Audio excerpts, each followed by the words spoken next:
కల్కి ప్రాజెక్ట్కే అన్నప్పుడు ప్రభాస్ గారినే అనుకున్నాం కల్కి అని. బట్ ఇప్పుడు ప్రభాస్ గారు కర్ణుడుగా కనిపిస్తున్నాడు.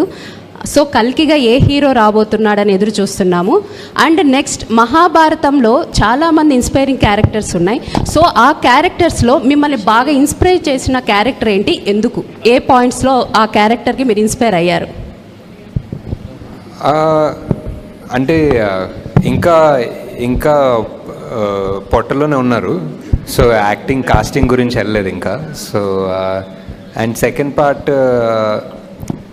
I think Mahabharatam A character గురించి చదివినా ఆల్మోస్ట్ సెకండరీ క్యారెక్టర్స్ చదివినా వాళ్ళ బ్యాక్గ్రౌండ్ అండ్ వాళ్ళ బిల్డప్ ఉంటుంది. It's amazing. సో వాళ్ళే మెయిన్ క్యారెక్టర్స్ అనుకుంటాం. That's the way Mahabharata is return and it's beautiful.